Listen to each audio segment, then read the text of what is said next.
Babacar Fall xanaa tey ngay soog a mën a attaquer Macky Sall yéen a defoon seen coalition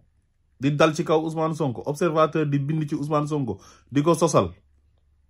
chaque jour observateur di dénigrer Ousmane Sonko di ko diaboliser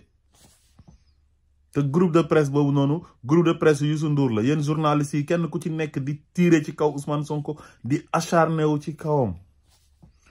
fii kenn du fi dund injustice bu raw bu Ousmane Sonko dund ci Macky Sall victime bu gën a ngand ci régime Macky Sall ku ñu gën a terroriser ci régime Macky Sall il s'appelle Ousmane Sonko ki gën a dund injustice ci régime Macky Sall il s'appelle Ousmane Sonko ak ay nitam yéen ñaata at ngeen nekk ak Macky Sall ñaaw téef bu nekk mu teg ko Sénégalais yi teg ko Ousmane Sonko ak ñi mu àndal ngeen koy faral di ànd ak moom di ko encourager seen patron bi di ko jàppale ci ay ñaaw téef te seen patron boobu tey Sénégalais yi moo tax mu mel ni mu mel ñu doon jënd ay kasetam di feesal ay soiréem di feesal ay concertam propulse ko mu am xaalis àdduna bi xam ko ba mu mën a ubbi groupe de presse ngeen dem lëkkaloo ak Macky Sall nga xam ne moo gën a bon ci histoire u Sénégal ku ko gën a yées ku ko gën a xaraam amut ngeen waroon a féeteeg Sénégalais yi féeteewu leen ak Sénégalais yi ngeen dem ànd ak Macky Sall au détriment des Sénégalais muy teg nit ñi injustice ngeen koy cautionner di ñaawal nit ñi Babacar Fall bi ñu fi tëjee Ousmane Sonko muy entamé grève de faim nga xam ne loolu rek la mënoon ci prison parce que dañ ko jaay doole tëj ko kaso fii nga toog naan Ousmane Sonko day caalit tëj nañ fi ay moromam defuñ dara moom ñu ngi ko tëj mu naan dafay def grève de faim di ko kokkali façon ñaawteef bu nekk Macky Sall def na ko fii waaye tey mu xëy laal leen rek ngeen commencé di ko attaqué yéen a xam yéen ak Macky Sall ñun suñu yoon nekkul ci yéen seen diggante ak Macky Sall parce que fii ngeen nekkoon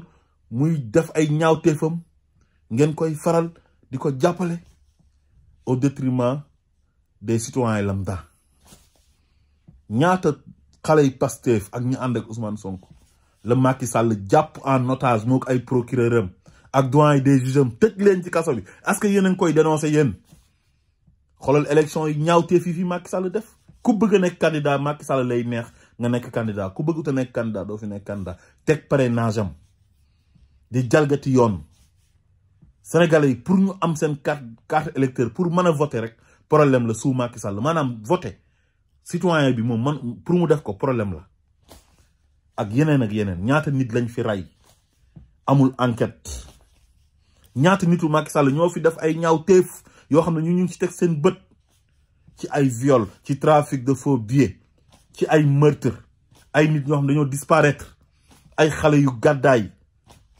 ak ñaaw téef boo manti lim ci Sénégal tey Macky Sall teg na ko Sénégalais yi te terewul yéen a ngi doon ànd ak moom di ko jàppale di xas gor ñi di leen attaqué ci seen journal beeg seen rajo bi léegi tey nag Macky Sall weer moo ko fi dese ak genn wàll mu xas journaliste yi kon yéen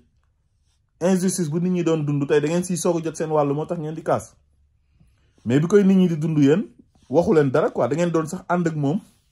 di ko jàppale di attaqué nit ñi moo tax injustice képp ku koy cautionné bés dina ñëw nga jot sa wàll ku nekk di nga jot sa wàll tey ku ne di nga jot sa wàll ci nar bi